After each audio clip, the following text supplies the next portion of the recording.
The modern world operates on principles that most people refuse to acknowledge. We are taught from childhood that virtue, honesty, and compassion are the pillars upon which successful societies are built. Yet, if we observe the corridors of power, whether in politics, business, or social hierarchies, we find something entirely different operating beneath the surface. These observations are not new. They were articulated with brutal clarity by Niccolo Machiavelli in the 16th century, and despite the centuries that have passed, his insights remain disturbingly relevant. The 7 principles that form the foundation of how power actually functions in our world are not moral guidelines.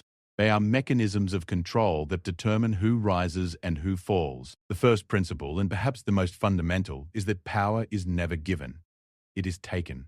This concept contradicts everything we learn about democratic processes, fair competition, and meritocracy. We are sold the narrative that hard work and talent will naturally elevate us to positions of influence. This is a comfortable lie. In reality, power consolidates in the hands of those willing to seize it through strategy, timing, and sometimes ruthlessness. Consider any major historical transition of power. Rarely does it occur through orderly succession or fair election. It is seized by those who understand the rules of the game and are willing to play them without hesitation. The second principle is that the appearance of virtue is more important than virtue itself. A leader does not need to be good. They need to appear good. This is where image manipulation, public relations campaigns, and carefully curated social media presences come into play. We live in an age of perception management where reality is secondary to the narrative. A politician can engage in corrupt practices while simultaneously championing noble causes. A corporate executive can dismantle communities while publicly supporting philanthropic initiatives. The masses accept these contradictions because they are presented with compelling narratives that override the evidence of their own observation. The skill lies not in being virtuous, but in convincing others that you are. The third principle is that loyalty is a commodity to be purchased, not a virtue to be trusted. Anyone who operates at the highest levels of power understands that personal relationships are transactional. Alliances form when mutual benefit exists and dissolve when that benefit disappears. The naive notion that people will stand by you out of friendship or principle is precisely the vulnerability that ambitious individuals exploit. In business, employees are loyal only to their compensation packages. In politics, supporters switch allegiances when their interests are better served elsewhere. The wise operator does not trust in human nature. They understand it and structure their relationships accordingly. The fourth principle is that information is the ultimate weapon. Those who control information control narrative, and those who control narrative control society. This is why the first casualty in any conflict is truth. Propaganda, selective reporting, and deliberate misinformation have become tools of governance rather than aberrations. In our digital age, information flows at unprecedented speed, and whoever shapes that flow possesses tremendous power. The masses may think they have access to infinite information through the internet, but they are actually swimming in a carefully managed ocean of curated content designed to push them toward predetermined conclusions. The algorithm is the new tyrant, and those who understand its mechanics wield immense influence. The fifth principle is that weakness must be eliminated before it is exposed by enemies. This principle is perhaps the most misunderstood and the most consequential. It states that a man who destroys his own weak self can never be destroyed by others. This is not merely a metaphorical concept. It is a practical reality. Every human being possesses weaknesses, fears, doubts, vulnerabilities, and limitations. Those who operate with power understand that these weaknesses will be used against them, if given the opportunity. Therefore, the path to invulnerability lies not in hiding these weaknesses, but in systematically dismantling them. The sixth principle is that the collective is easier to manipulate than the individual. Humans are herd animals. Despite our illusions of independence, the mob follows emotion rather than reason, and emotion can be manufactured through rhetoric, symbols, and spectacle. This is why charismatic leaders have always held disproportionate power, why movements spread through identity rather than ideology, and why mass movements are easier to predict than individual behavior. Understanding crowd psychology is understanding the mechanism through which power is actually exercised in modern societies. The seventh and final principle is that the rules are written by those in power and they apply only to those without it. This is the ultimate truth that underpins all others. The legal system, the moral code, the social norms, all of these are frameworks created by the powerful to maintain their dominance. When those at the top break these rules, they are often not held accountable because they control the institutions that would punish them. Meanwhile, the vulnerable masses are held to standards that are impossible to maintain. This asymmetry is not a flaw in the system. It is the system's fundamental purpose. Understanding these principles is not a matter of academic interest. It is a matter of survival in the modern world. The weak, the uninformed, and the idealistic are consumed by those who understand how power actually functions. Yet there is a path forward that does not require becoming a monster. It requires becoming conscious. It requires seeing the world as it is, not as we wish it to be. It requires understanding the rules of the game while refusing to accept the false dichotomy between power and morality. The concept of destroying one's weak self is central to this understanding. Every person carries within them a weak self, the part that seeks approval, that fears rejection, that doubts its own judgment. This weak self is the source of vulnerability. It is the part of us that can be manipulated by others because it depends on external validation. The first step toward actual strength is recognizing this internal division and understanding that the weak self must be systematically eliminated. This does not mean becoming cruel or abandoning all compassion. Rather, it means establishing an internal hierarchy where the strong self dominates the weak one. The strong self makes decisions based on rational self-interest and strategic thinking, not emotional reactions and need for approval. It is the part of us that can observe situations clearly without being clouded by fear or attachment to outcomes. When this strong self is in control, external manipulation becomes much more difficult. The modern world presents constant challenges to this process of self-strengthening. Social media is specifically designed to activate the weak self, creating cycles of validation seeking and social comparison. Our educational systems train us to seek approval from authority figures rather than to develop independent judgment. Our workplaces structure hierarchies in ways that make us dependent on the approval of superiors. All of these systems are designed to keep the weak self dominant, because weak selves are easier to control. Breaking free from this requires deliberate action. It requires recognizing the systems designed to keep you compliant and consciously choosing a different path. It requires understanding that the guilt we feel when pursuing our own interests is often a mechanism of social control. It requires being willing to disappoint others in service of our own growth. This is not selfishness in the conventional sense. It is self-preservation in the face of a system designed to preserve us only as useful units of production and consumption. The wealthy and powerful understand this intuitively, which is why they send their children to exclusive institutions, why they build networks of mutual support, and why they teach their successors to see the world in strategic rather than moral terms. They are not better people. They are simply more honest about how the world works. They have destroyed their weak selves and built strong ones in their place. This is the actual source of their power, not their money, not their connections, and not their intelligence. These things matter, but only after the internal transformation has occurred. Part 2. The architecture of control and the mechanism of self-destruction. As the foundational principles become clear, a deeper architecture emerges. The intricate system through which these principles are implemented to create structures of power that persist across generations. The 7 Machiavellian principles do not exist in isolation. They form an interconnected system where each principle reinforces the others, creating a comprehensive framework of control that penetrates every level of human interaction.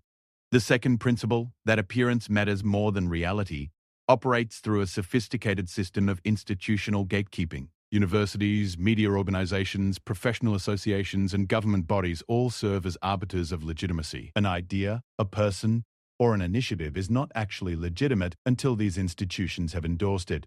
This is why billionaires donate to universities to change their image, why politicians cultivate relationships with media moguls, and why corporations invest heavily in public relations. The gatekeepers have the power to make the powerful appear virtuous and the virtuous appear powerless. This is not a conspiracy in the conventional sense. It is simply the natural functioning of systems where those in power maintain their position through controlling information and perception. The mechanism works differently at different levels of society, but the principle remains constant. At the highest levels, a businessman can be exposed for fraud and still maintain his position because his institutional connections protect him. Is lawyers work to delay and obfuscate? Is media allies reframe the narrative? Is political allies ensure that regulatory bodies move slowly or not at all? Meanwhile, a small business owner or an individual in a lower income bracket can face catastrophic consequences for minor infractions. The law applies, but it applies unequally based on one's position within the power structure. This asymmetry becomes more pronounced when we examine the third principle, that loyalty is a commodity rather than a virtue. The structure of modern capitalism is built entirely on understanding human beings as economic units whose loyalty must be purchased and maintained through compensation. Corporations invest billions in research about how to keep employees motivated without significantly increasing compensation. They use title promotions, the promise of future advancement, and manufactured workplace culture to extract maximum value from workers who are fundamentally replaceable. The same workers are expected to be loyal to the company, to work extra hours without additional pay, and to sacrifice personal interests for corporate objectives. Yet the moment economic conditions shift, these same workers can be terminated without notice or compensation for services rendered. This principle extends beyond employment into the realm of political allegiance. Political parties maintain loyalty through a combination of identity politics, tribal affiliation, and the creation of existential threats. Voters are told that their political opponents are not merely wrong, but are a threat to their survival, their values, or their way of life. This creates an emotional investment in political loyalty that transcends rational policy analysis. A voter may support policies that harm them economically because they have been convinced that the other side is worse. This emotional loyalty is worth more to political operatives than rational agreement would be. The fourth principle, that information is the ultimate weapon, has evolved into something far more sophisticated than simple propaganda. In the modern era, the weaponization of information occurs through algorithmic curation, the creation of filter bubbles, and the systematic distribution of emotionally charged content designed to bypass rational analysis. The algorithm does not show us what is true. It shows us what keeps us engaged. Engagement is maximized by content that triggers emotional reactions, outrage, fear, tribal belonging. This means that the algorithmic system, regardless of the intentions of its creators, functions to increase polarization and decrease the public's ability to reach consensus on basic facts. This is particularly insidious because it creates the illusion of choice and information access. An individual can spend hours consuming content and feel informed, while actually existing in a carefully constructed simulation of reality. The algorithms learn what triggers each individual's emotional responses and gradually show more extreme content of that variety, creating a personalized echo chamber. A person convinced of one narrative and a person convinced of the opposite narrative are not disagreeing about facts. They are experiencing different realities constructed by different algorithms. This is far more effective than crude censorship because it does not require force. It simply requires understanding human psychology and capitalizing on it. The control of information extends into academic and scientific domains as well. While the scientific method is theoretically designed to produce objective truths, science in practice is subject to the same power dynamics as every other human institution. Funding comes from those with money and power, research agendas are set by funding priorities, and inconvenient findings are often buried in obscure journals or deliberately obscured through the funding of alternative research designed to create doubt. The public sees this as honest disagreement between scientists when in reality, it is often the result of power differentials influencing research direction and publication. The fifth principle, that weakness must be destroyed before it can be used against you, takes on new meaning when examined through the lens of social conditioning and institutional control. From childhood, individuals are trained to recognize and suppress weakness. Educational systems reward conformity and penalize deviation. Workplaces value team players who suppress individual judgment in favor of institutional consensus. Social structures reward those who hide vulnerability and punish those who display it. The result is a population of individuals who have internalized the suppression of their own weakness without understanding why this is necessary from a power perspective. The most successful operators in society understand that this internal suppression is not enough. They must also ensure that others around them are unable to expose their weaknesses. This is accomplished through the strategic selection of associates, the maintenance of professional distance, and the careful management of information about oneself. A powerful politician will never allow themselves to be alone with someone who might expose their vulnerabilities. A corporate executive will ensure that those who know too much about their operations are either bound by confidentiality agreements or are confident enough in their own position that exposing wrongdoing would be counterproductive. For the average individual seeking to strengthen themselves according to Machiavellian principles, the destruction of the weak self takes on a specific form. The weak self is the part that seeks approval from others, that feels shame about pursuing self-interest, that believes in the inherent fairness of systems, and that trusts that good behavior will be rewarded. The destruction of this self is not a one-time event, but a process of repeated exposure to situations where these beliefs are proven false, followed by the deliberate rejection of those beliefs. This process is psychologically painful. The weak self does not go willingly. Each time a person chooses rational self-interest over approval-seeking, guilt arises. Each time they recognize that a system is designed to exploit them and they refuse to be exploited, anxiety emerges. Each time they observe that good behavior is not rewarded while cunning is, cognitive dissonance appears. The path to strength requires repeatedly choosing to move through this discomfort rather than retreating into comfortable beliefs. The institutional structures that enforce the status quo understand this psychological dynamic and design their systems to maximize the psychological cost of resistance. Workers who challenge unfair practices face not just job loss but social ostracism. Whistleblowers face criminal charges and civil suits designed to financially destroy them. Activists are labeled as extremists and find themselves unable to maintain employment or participate in normal social structures. The cost of resistance is intentionally made so high that most people will accept exploitation rather than face these consequences. The sixth principle, that the collective is easier to manipulate than the individual, operates through the basic structure of human social psychology. Humans evolved in small groups where individual reputation was paramount and where cooperation was necessary for survival. These psychological mechanisms remain active in modern mass society, but they operate at a much larger scale and are deliberately manipulated by those who understand crowd psychology. Modern crowd manipulation operates through several mechanisms. Identity politics activates the tribal part of human psychology, creating in-group loyalty and out-group hostility. Spectacle and symbolism bypass rational analysis and create emotional attachments to ideas, politicians, or corporations.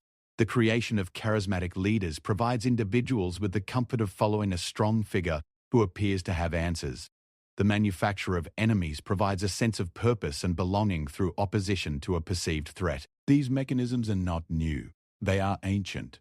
What is new is the technological sophistication with which they can be deployed. A message can reach millions within minutes. The emotional response to that message can be amplified through algorithmic amplification.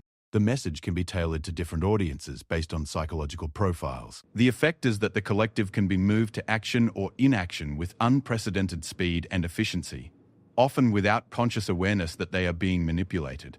The power of this sixth principle becomes evident when we observe how easily modern populations can be convinced to act against their own interests. Workers can be convinced to oppose unions and worker protections. The poor can be convinced to support tax policies that benefit the wealthy. Citizens can be convinced to support wars that benefit corporations but harm their own children. None of this requires sophisticated argument or evidence. It requires only the correct emotional appeal, combined with tribal identity and the perception of threat. The seventh principle, that rules apply unequally, becomes undeniable when one examines the actual functioning of legal and social systems. The wealthiest individuals in society often pay no income tax through legal loopholes, while middle-class workers cannot employ the same strategies. Corporations can engage in practices that would result in criminal charges if performed by individuals. Police forces enforce rules selectively based on the race and socioeconomic status of the subjects. Immigration laws are enforced far more strictly against some populations than others. This unequal application of rules is not a flaw in the system. It is the system's primary function. The rules exist ostensibly to maintain order and fairness, but in practice they function to maintain the existing power structure. Those at the top have rule-writing power and rule enforcement power, which means they can bend the rules to their advantage while punishing those below them for infractions of the same rules. This is why legal systems are so valuable to the wealthy. They appear to be neutral arbiters of justice while actually functioning as tools of power maintenance. Understanding this requires abandoning the assumption that the system is designed to be fair. It is not. It is designed to produce the outcome that those in power desire. When the desired outcome and fairness happen to align, fairness appears. When they conflict, fairness is sacrificed without hesitation. The wealthy can see this clearly because they benefit from it. The middle and working classes often cannot see it because they are invested in believing that the system is fair, that hard work is rewarded, and that justice is blind. The destruction of the weak self in the context of this second principle requires recognizing that the rules that bind you do not bind the powerful. This does not mean that one should deliberately break laws and face the full consequences. Rather, it means understanding which rules are actually enforced and which are not. It means understanding where flexibility exists and exploiting that flexibility. It means recognizing that the wealthy and powerful operate according to a different set of rules, and that aspiring to power requires understanding and exploiting the same asymmetries. Part 3. The path to strength and the reconstruction of the self. By this point, a troubling picture has emerged. The world operates according to principles that contradict the values most people have been taught. Power consolidates in the hands of those willing to manipulate information, exploit human psychology, and use asymmetrical rule application to their advantage. The weak are consumed by the strong, and the strong maintain their position through continued exploitation of these principles. For those who have awakened to this reality, a choice presents itself: retreat into comforting delusions or move forward into a different way of operating. The concept of destroying one's weak self and reconstructing a strong self is not an invitation to become immoral or to abandon principle. Rather, it is an invitation to understand that morality itself has been weaponized against the powerless. The masses are taught that self-interest is selfish, that trusting others is virtue, and that compliance with systems will result in just reward. These teachings serve the interests of the powerful by keeping the masses compliant, weak, and exploitable. The path to true strength requires seeing through these teachings without becoming a sociopath in the process. The first step in this reconstruction is radical honesty. One must examine one's own motivations without the filter of social acceptability or psychological comfort. Why do we do the things we do? How much of our behavior is genuinely aligned with our values, and how much is driven by the desire for approval from others? How much of our thinking has been shaped by institutional messaging, and how much is genuinely our own? These are uncomfortable questions because the answers often reveal how deeply we have internalized our own oppression. Many people discover through this process that they have spent their entire lives optimizing for goals that are not actually their own. A person might spend decades building a career in a field they do not care about because they were told that this career would bring them status and security. They might maintain relationships that are toxic because they fear the social consequences of ending them. They might suppress talents and interests because they do not fit into the social role they have been assigned.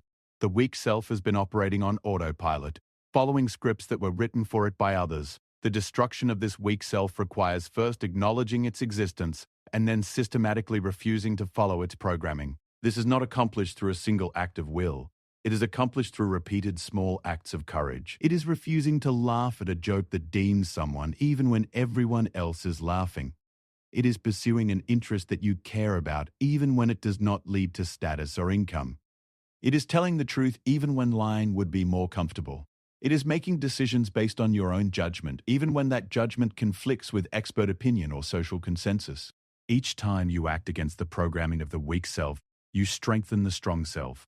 You build evidence within your own psychology that you can survive disapproval, that you can make good decisions without external validation, and that you can act in your own interest without everything falling apart. This evidence accumulates and the weak self's grip loosens. The shame that once accompanied self-interested action diminishes. The anxiety that arose when you disagreed with authority figures decreases. The fear of social ostracism loses its power. However, this process occurs within the context of systems that actively resist this development. Institutions depend on weak selves for their functioning. Corporations need employees whose weak selves convince them to prioritize the company's interests.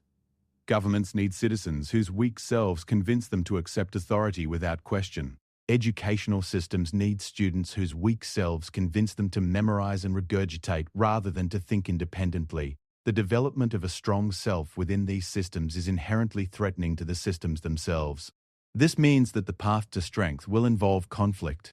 Some of this conflict is external, losing opportunities because you do not fit into the system's expectations, facing social consequences for deviation, potentially experiencing economic hardship. Some of this conflict is internal, the guilt, the doubt, the anxiety that arise when you act against the social programming that has been embedded in your psyche for decades. The weak self fights back, and it fights back hard, because its dissolution means your liberation, but its dissolution also means its death. Understanding the 7 Machiavellian principles creates a framework for navigating this conflict. You now understand that power is not given and cannot be asked for. It must be taken through strategic action. You understand that the appearance of conformity may be necessary while your actual values and goals follow a different path. You understand that relationships are transactional and that the loyalty demanded of you is worth only as much as the benefits you receive. You understand that information is controlled and that seeing truth requires looking beyond the officially sanctioned narratives. You understand that your weaknesses will be used against you and that strength requires addressing them directly. You understand that the masses can be influenced through emotion rather than logic, and that this influences how movements function. You understand that the rules apply differently to different people, and that this is not a bug in the system, but its primary feature. With this understanding, the question becomes not whether to abandon morality, but how to rebuild morality on a foundation of realism rather than delusion. This is the crucial distinction. The weak self's morality is one where you sacrifice your interests for others' benefit, where you trust systems designed to exploit you, and where you accept suffering in the belief that it is temporary and that virtue will eventually be rewarded. The strong self's morality can include genuine compassion and connection, but it is not based on the belief that sacrificing yourself will result in others respecting you, or that being exploited will eventually lead to justice. A strong self can care about others without making themselves weak. A strong self can be honest with people they care about while still being aware that honesty can be weaponized. A strong self can work within systems while understanding the system's true nature and protecting themselves from exploitation. A strong self can maintain principles while understanding that principles do not operate in a vacuum and that the pursuit of principle requires building power. The reconstruction of the self is an ongoing process rather than a destination. There is no point at which you become permanently strong and never regress into weakness. Life presents constant challenges, and each challenge requires the strong self to reassert itself against the weak self's comfort-seeking impulses. However, each reassertion makes the next one slightly easier. The psychological pathways that support a strong identity become reinforced through repetition. The weak self does not disappear, but its influence diminishes to the point where it is a manageable part of psychology rather than the dominant force. In the context of the modern world, this reconstruction has specific practical dimensions. A person rebuilding themselves must understand where power actually exists in their environment and must work to increase their position within those power structures. This might mean cultivating relationships with people who have influence in their field. It might mean developing skills that are difficult to replace, thereby increasing their bargaining power in the marketplace. It might mean understanding the informal rules of their organization and using them to advance their position. It might mean finding mentors who understand how the world actually works and learning from them. This is not a recommendation for pure Machiavellianism. It is a recognition that operating effectively in the world requires understanding how it actually functions, rather than how we wish it would function. Within that understanding, an individual can choose to operate with integrity while still being strategic. They can pursue their own interests while still building genuine relationships. They can work within systems while maintaining the mental independence to recognize those systems' injustices. The paradox that emerges is that true strength makes possible genuine kindness in a way that weakness does not. A weak person is kind from fear. They fear social rejection if they are not kind. They fear cosmic justice if they are selfish. They fear that others might treat them badly if they do not treat them well. Their kindness is contingent and easily abandoned when circumstances change. A strong person can afford genuine kindness because it is not driven by fear. They help others not because they expect reward, but because they have the security to choose to do so. They trust others not because they have deluded themselves about human nature, but because they have built relationships with people who have proven themselves trustworthy. The destruction of the weak self and the reconstruction of the strong self, therefore, is not the path to becoming a monster. It is the path to becoming genuinely effective in the world while maintaining the possibility of authentic relationships and meaningful contribution. It is the path to understanding the rules of the game well enough to win, without being willing to do anything to win. It is the path to operating from strength rather than scarcity, which paradoxically allows for more genuine generosity rather than less. For those willing to undertake this journey, the first step is the same one that has always been the first step: seeing clearly. Stop accepting the narratives that comfort you, and look at the actual functioning of the institutions and relationships in your life. Where is power actually located? Who benefits from the current arrangement? What rules are actually enforced and which are merely symbolic? What would happen if you stopped performing the role that has been assigned to you? How much of your fear about that possibility is grounded in reality, and how much is psychological programming? The man who destroys his weak self can never be destroyed by others, because his weakness is no longer accessible to exploitation. His fears have been examined, and many have been found baseless. His needs for approval have been addressed internally rather than sought externally. His understanding of reality has been updated to match actual conditions rather than official narratives. When others attempt to manipulate him through the usual mechanisms, threat, shame, appeals to identity, false information, these mechanisms find no purchase because they are designed to work on the weak self, which has been systematically dismantled. This is not the path of the comfortable. It requires accepting that much of what you have been taught is designed to serve others' interests, rather than your own. It requires acknowledging that the world is more ruthless than you want it to be. It requires the ongoing effort of maintaining a strong self against the constant social pressure to regress into weakness. It requires building your own meaning and morality rather than borrowing it from institutions that do not have your interests at heart. Yet for those who undertake this journey, the result is freedom, not the hollow freedom of someone who believes themselves free while remaining psychologically enslaved to the need for approval, but the genuine freedom of someone who understands their position in the world, who has taken responsibility for their own development, and who has built the strength necessary to pursue their own goals while remaining grounded in reality. This is the freedom that the powerful have always possessed, and it is available to anyone willing to pay the price of clearing away the delusions that keep them weak. The 7 Machiavellian principles that run the world are not secret. They are visible to anyone willing to look. They are active in every major institution, in every relationship where power differentials exist, in every decision about resource allocation. Understanding them is not an endorsement of them. It is a matter of self-defense. Operating in a world where these principles function requires understanding them. Denying their existence or pretending that the world works according to different principles simply ensures that you will be exploited by those who understand the truth. The destruction of the weak self is the destruction of the illusions that keep you compliant. It is the destruction of the belief that you are powerless to influence your circumstances. It is the destruction of the conviction that the systems around you are fundamentally fair. It is the destruction of the assumption that others have your best interests at heart. It is the destruction of the programming that tells you that self-interest is immoral and that sacrifice is virtue. With these illusions destroyed, the strong self emerges, not perfect, not immune to harm, but capable of understanding the world as it is and operating effectively within it. This, ultimately, is the only real defense against a world running on Machiavellian principles. To understand those principles, to refuse to be exploited through them, and to build oneself into someone who cannot be destroyed by forces operating through manipulation, fear, or institutional coercion.